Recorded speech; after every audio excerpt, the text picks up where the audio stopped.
భక్తి ప్రయాణంలో కొంతమంది ముందుంటారు, మరికొంతమంది వెనకబడతారు. ముందున్న వారు వెనకబడిన వారిని చేయి పట్టి నడిపించాలి. నిన్నటి బాలిక భవదనుభవంలో కొత్తది కనుక చిన్నపిల్ల. ఆ పాసురంలో మేల్కొన్న గోపికను వెంటబెట్టుకొని ఈరోజు గోదాదేవి మరో ఇంటి ముందుకు వచ్చింది. కానీ ఈ గోపిక పరిచిత్రాలే అయిన అతి ప్రేమ పిచ్చి కలిగిన గోపికను గోదాదేవి నిద్ర లేపబోతోంది. పక్షులు అరుస్తున్నాయి, ఆలయంలో శంఖం ఊదారు అని నిన్న చెప్పిన గుర్తులు ఈమెకు సరిపోలేదు. అవి మామూలేగా, తెల్లవారలేదు అని ఈమె వాదిస్తోంది. ఇప్పుడు గోదాదేవి, ఓ పిచ్చి పిల్ల, నీకోసమే ఇంకా స్పష్టమైన గుర్తులు చెప్తున్నా విను అంటూ ఈ 7వ పాసురాన్ని పాడుతోంది.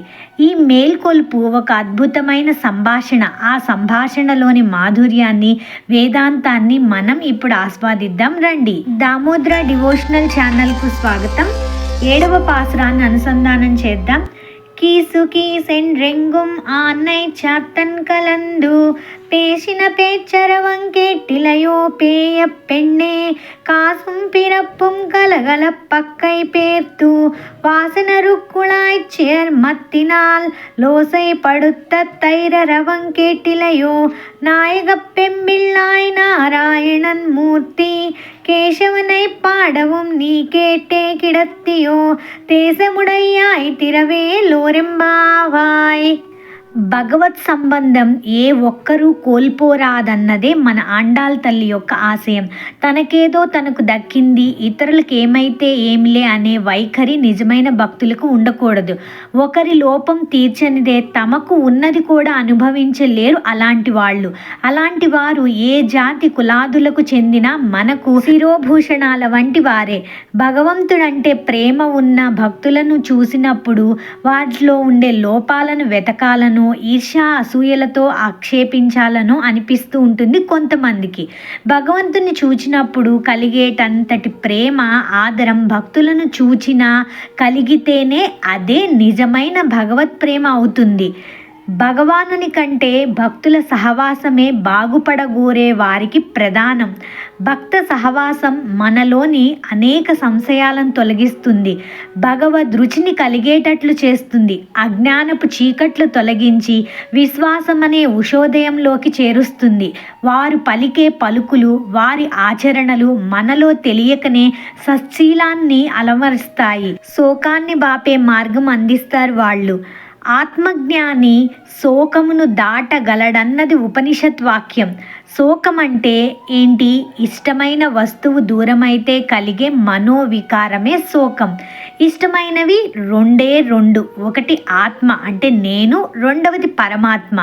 రెండు సహజానందం కలవే అయినా మనం ఆ విషయం మరిచాం. తిరిగి జ్ఞాపకం చేసుకుంటే చాలు మనలో అంతర్లీనంగా ఉన్నవి మనం గుర్తించగలుగుతాం. మనకి అవి దర్శనమిస్తాయి.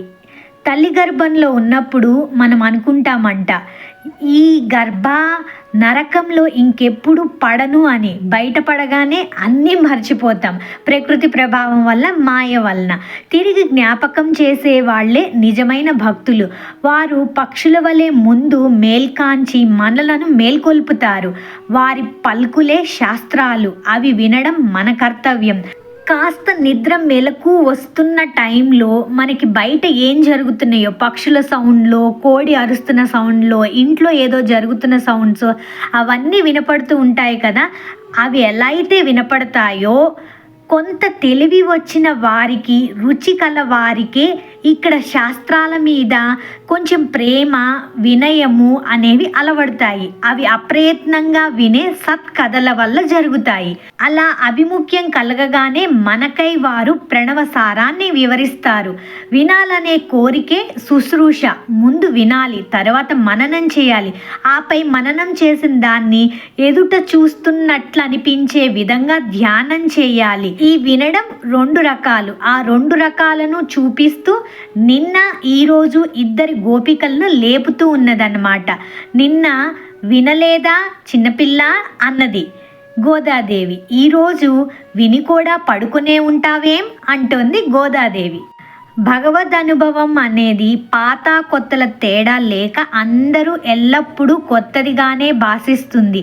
అతి ప్రేమతో ఈమెను ఈరోజు ఆ భగవద్ అనుభవం నుంచి మాతో కలిసి పంచుకో అని చెప్తూ లేపుతున్నారు. ఇప్పటిదాకా భగవద్ భక్తులు ఎలా ఉంటారు, భగవంతుణ్ణి చేరడం కంటే మొదట భగవద్ భక్తుల్ని ఆశ్రయించాలి అని చెప్పి వివరంగా చూసాం కదా. ఇంక ఈరోజు పాసురంలో గోదాదేవి చెప్తున్న తిరుగులేని 3 ఆధారాలను, వాటి వెనుక ఉన్న నిగూఢమైన అర్థాలను విశ్లేషిద్దాం. ప్రతి పదార్థం స్క్రీన్ మీద వస్తూ ఉంటుంది. ఇంట్రెస్ట్ ఉన్న వాళ్ళు తప్పకుండా వర్డ్ టు వర్డ్ మీనింగ్ని చూడండి. మొదటి ఆధారంగా ఒక ప్రత్యేకమైన పక్షి గురించి చెప్తోంది. ఏంటా పక్షి అంటే కీసు కీసెండ్రెంగుం ఆన్నై చాత్తన్ కలందు పేసిన పేచ్చరవం కేట్టిల యోపేయ పెన్నే. ఈ మొదటి 2 పాదాలలో కూడా కీచ్ కీచ్ మని అనైచాత్తన్ అనే పక్షులు.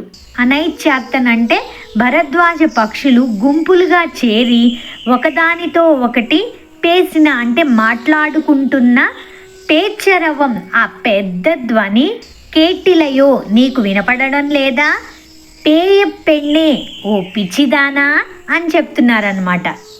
ఓ పిచ్చిదానా కీచ్ కీచుమని భరద్వాజ పక్షులు చేసేటటువంటి ధ్వని నీకు వినపడలేదా అని చెప్తున్నారు. భరద్వాజ పక్షులు గురించి మీకు తెలుసా?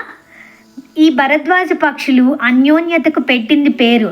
తెల్లవారుజామునే నిద్రలేచిన దగ్గర నుంచి ఆ జంట పక్షుల అనురాగంతో అలుపు లేక ఏవేవో కబుర్లు చెప్పుకుంటూనే ఉంటాయి.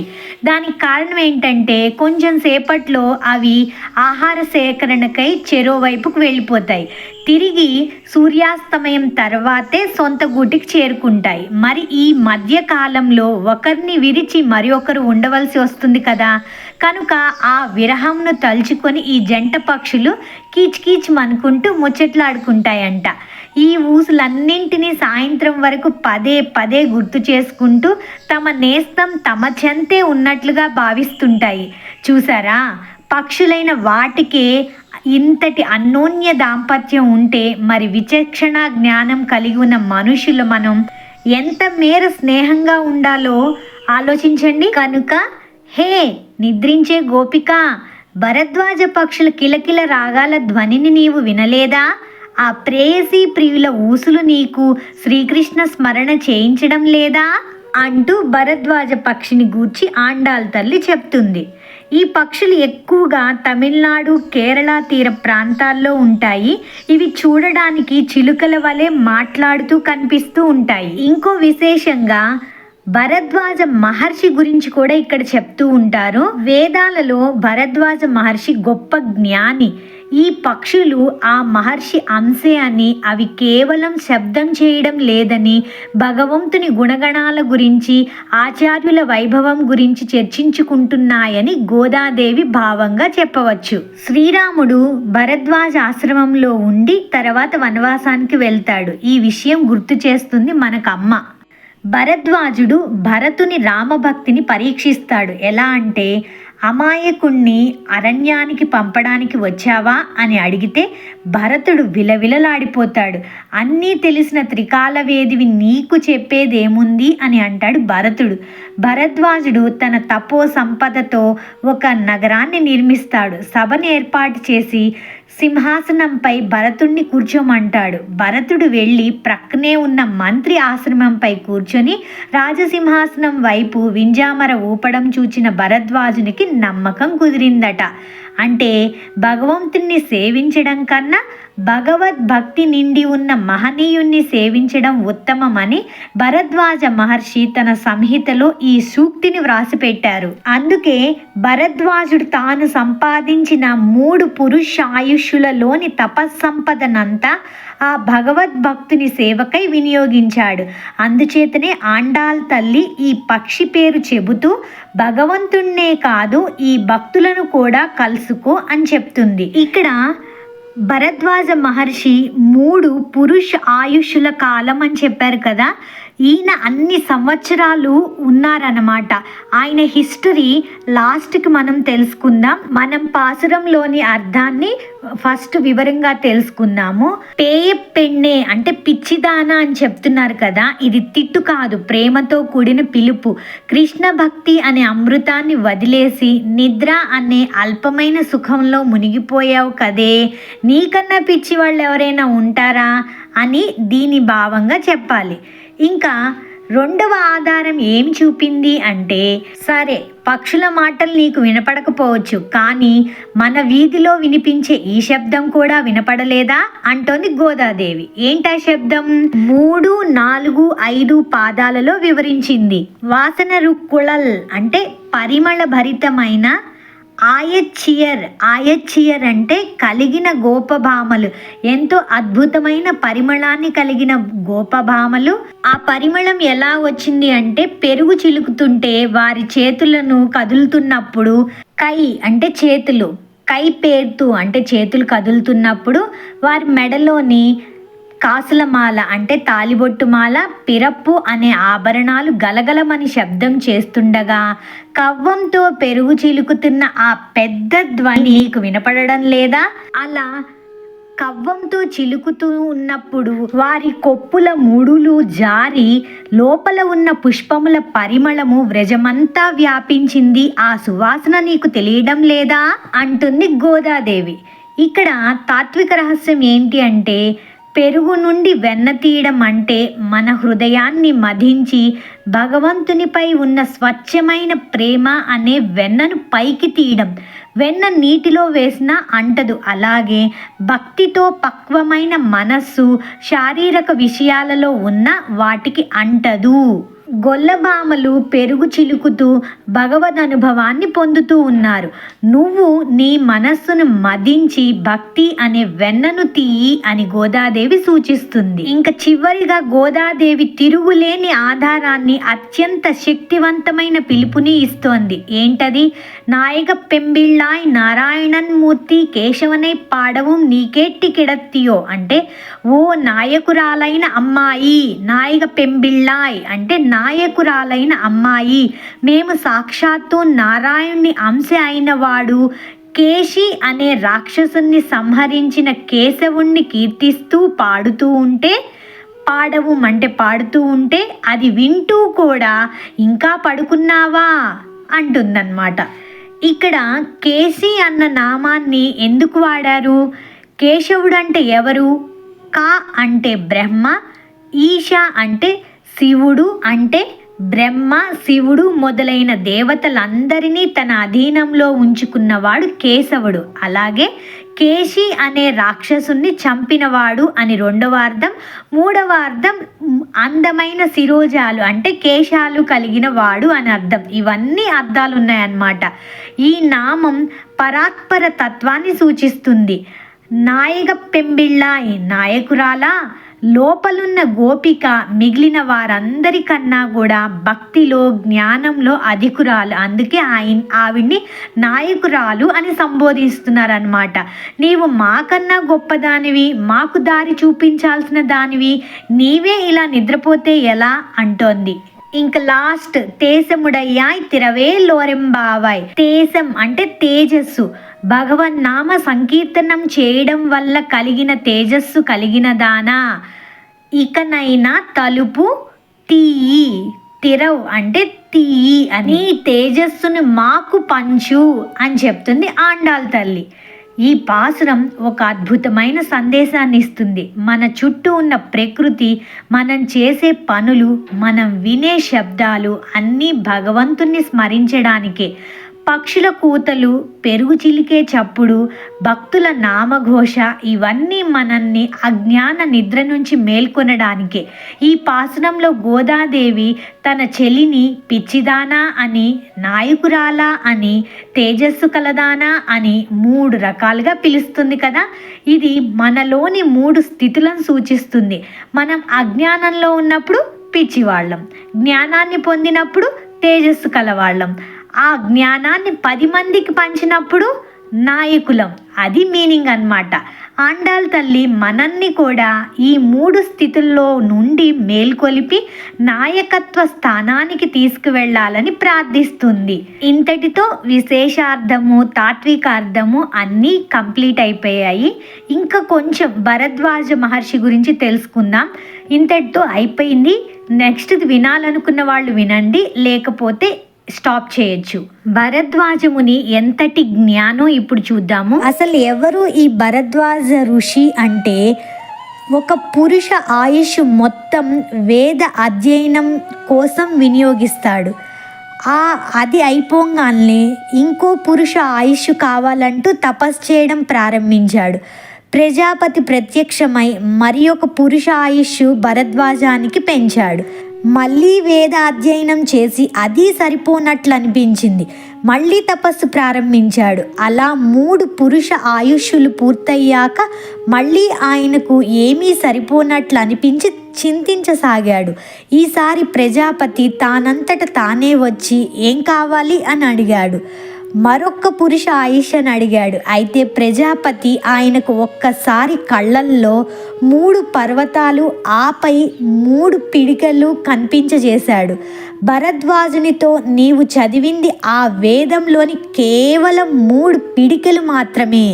ఇక చదివింది చాలు, చదివిన దాన్ని ఆచరించు అని చెప్పాడు ప్రజాపతి. కాబట్టి ఆయనకు తెలిసింది రామభక్తుని సేవ. భగవంతుణ్ణి సేవించడం కంటే భగవద్భక్తి నిండి ఉన్న మహనీయుణ్ణి సేవించడమే ఉత్తమమని భరద్వాజ సంహితలో ఆ సూక్తిని ఆయన రాసి పెట్టాడు. అందుకే భరద్వాజుడు 3 పురుషాయుష్యులలో సంపాదించిన తపస్సంతా భగవద్భక్తి కలిగిన మహనీయులకై వినియోగించాడు. ఆండాల్ తల్లి అలాంటి పేరు కలిగి ఉన్న పక్షిని చెబుతుంది. అంటే నీవు భగవంతుణ్ణి మాత్రమే తలుస్తున్నావు, భగవద్భక్తులతో కలవడం లేదు. చమత్కారంగా పెద్దలు పాలుని ఏమని పిలుస్తారు, వెన్నని ఏమని పిలుస్తారు, ఒక విశేషార్థాన్ని మనకు అందించారు. దానిని చూద్దామా. రేపల్లలో ఉండే గోపికలందరికీ ఏంటి వాళ్ళ వృత్తి? పాలు పితికి కాచి తోడుబెట్టి పెరుగు చేసి దాన్ని చిలికి వెన్న తీసి వెన్నని కాచి నెయ్యిలాగా చేయడం, ఇదే కదా వీళ్ళ పని. ఆ పనిలోనే వీళ్ళు ఏం చేస్తూ ఉంటారు, సర్వం కృష్ణ నామస్మరణ చేస్తూనే ఉంటారు. అట్లా ఒక గోపెమ్మ మైమరిచిపోయి కృష్ణతత్వంలోనే ఉందట. దాన్ని చూడలేక వాళ్ళ అత్తగారు అంటే అత్తగోపిక ఏం చేశారు, కోడల్ని ఏదో ఒక వ్యాపకంలో ఉంచాలి అని చెప్పి పాలు పెరుగు వెన్న నెయ్యి అన్నీ ఇచ్చి అమ్ముకురమ్మ అని చెప్పి పంపించిందనమాట. అప్పుడు ఆ గోపబాలిక నార్మల్గా అయితే ఎలాగ అమ్మాలి, పాలండోయ్ పాలు, పెరుగు కావాలా, నెయ్యి కావాలా, వెన్న కావాలా, రండి రండి, అట్లా మనకి స్వచ్ఛమైన పాలండి ఇలాగ చెప్పి అమ్మాలి. కానీ ఈ గోపిక ఏమని చెప్తుంది, నారాయణ కావాలా అండి, కేశవ కావాలా అండి, మాధవ కావాలా అండి, గోవింద కావాలా అండి అంటుంది. ఏంటిది, పాలుకి బదులు పెరుగు బదులు వెన్న బదులు తేనె బదులు ఈ పేర్లు పలుకుతుంది అనుకుంటున్నారా? ఇక్కడ ఒక మంచి వివరణ చెప్తారు, వినండి. సమస్త ప్రాణులకు ఆధారభూతమైన వాడు ఎవరు? ఆ నారాయణుడు. అంటే ఇక్కడ ఏం చెప్తున్నారు, పాల నుంచి ఏమొస్తుంది, పెరుగు, పెరుగు చిలికితే వెన్న, వెన్నను కాస్తే నెయ్యి. ఈ పెరుగుకి వెన్నకి నెయ్యికి వీటన్నిటికీ ఆధారమైనది ఏంటి, పాలు. అందుకని మనందరికీ ఆధారమైనదేమో నారాయణుడు, ఈ పెరుగుకి పాలకి వెన్నకి ఆధారమైనదేమో పాలు. అందుకని ఆవిడ పోలికతో పాల బదులు నారాయణ కావాలా అని అడుగుతున్నారనమాట. నెక్స్ట్ కేశవ, ఈ రోజు నుంచి మన పిల్లలకి పాలు తాగుతావా అనకుండా నారాయణ తాగుతావా అని అడగండి. ఏంటమ్మా నారాయణ అంటున్నావు అంటే ఈ ఆన్సర్ చెప్పండి. చూడండి, పాలు అంటే మనకేమొస్తుంది, అదే నారాయణ అంటే ఒక భక్తి భావన, నామ సంకీర్తన వస్తుంది. పెరుగు ఎలా వచ్చింది, పాలని కాచి చల్లార్చి తోడేస్తే పెరుగు వస్తుంది. అంటే ఇక్కడ ఒక సంస్కారం అనేది జరిగింది. అలాగే కృష్ణుడు ఏం చేశాడు, కేసి అనే రాక్షసుని సంహరించారు. అక్కడ ఒక సంస్కారం అంటే ఒక పని జరిగింది. అందుకని చెప్పి పెరుగుకి బదులుగా కేశవ అన్న పేరు చెప్తుంది. ఈ రోజు నుంచి ఏవండి పెరుగు వడ్డించమంటారా అనకుండా కేశవ వడ్డించమంటారా అని చెప్పండి. ఇప్పుడు వెన్న ఎలా వస్తుంది? పెరుగులోని మీగడ్ని చిలికితే అప్పుడు వెన్న వస్తుంది. అట్లాగే పాల సముద్రాన్ని చిలికినప్పుడు ఎవరు వచ్చారు? ఆ లక్ష్మీదేవి ఉద్భవించింది. అప్పుడు అమ్మని ధరించాడు. అప్పుడు ఏం పేరు వచ్చింది? మాధవుడు, అంటే అమ్మని ధరించినవాడు అని. ఇప్పుడు మాధవ అంటే ఏంటి? వెన్న అని అర్థం అన్నమాట. నెయ్యి ఎలా వస్తుంది? పాలని కాచి చల్లార్చి తోడేస్తే పెరుగు అవుతుంది. పెరుగుని చిలికితే వెన్న వస్తుంది. వెన్నని మళ్ళీ పొయ్యి మీద పెట్టి కాస్తే నెయ్యి వస్తుంది. ఇంత కష్టపడితే కానీ నెయ్యి అన్నది రాదు. అలాగా శ్రీకృష్ణుడు 7 సంవత్సరాల వయసులో 7 పగళ్ళు 7 రాత్రులు గోవర్ధనగిరిని తన చేతితో ఎత్తి ఇంద్రుడి రాళ్ల వర్షం నుంచి కాపాడి జనాలందరికీ రక్షణ ఇచ్చాడు. అంత కష్టపడ్డాడు కాబట్టి ఆయనకి వచ్చిన పేరేంటి? గోవిందుడు. ఇప్పుడు అందుకని చెప్పి నెయ్యి బదులు ఏమని చెప్తుంది? గోవింద కావాలా అంటుంది. ఇప్పుడు ఒకసారి రివైజ్ చేసుకుందామా? పాలని ఏమంటున్నారు? నారాయణ, పెరుగుని కేశవ, వెన్నని మాధవ, నెయ్యిని గోవింద. ఈ అన్నీ గుర్తుపెట్టుకొని రేపటి నుంచి పాలు, పెరుగు, వెన్న, నెయ్యి బదులు నారాయణ, కేశవ, మాధవ, గోవింద అనండి. ఎంతటి పుణ్యఫలం దక్కుతుంది. ఈ వివరణ మీకు నచ్చిందని ఆశిస్తున్నాను. రేపు 8వ పాసురంతో మళ్ళీ కలుద్దాం. జై శ్రీమన్నారాయణ. ఎవరైనా మన ఛానల్ని ఫస్ట్ టైం చూస్తున్నట్లయితే ప్లీజ్ సబ్స్క్రైబ్ చేసుకోండి, లైక్ చేయండి, మీ అభిప్రాయాన్ని కామెంట్ రూపంలో తెలియచేయండి. మీకు నచ్చినట్లయితే మీకు తెలిసిన వాళ్ళకు కూడా ఫార్వర్డ్ చేయండి, ఉపయోగపడవచ్చు. సర్వం శ్రీకృష్ణార్పణమస్తు. ఆండాల్ తిరువడిగళే శరణం.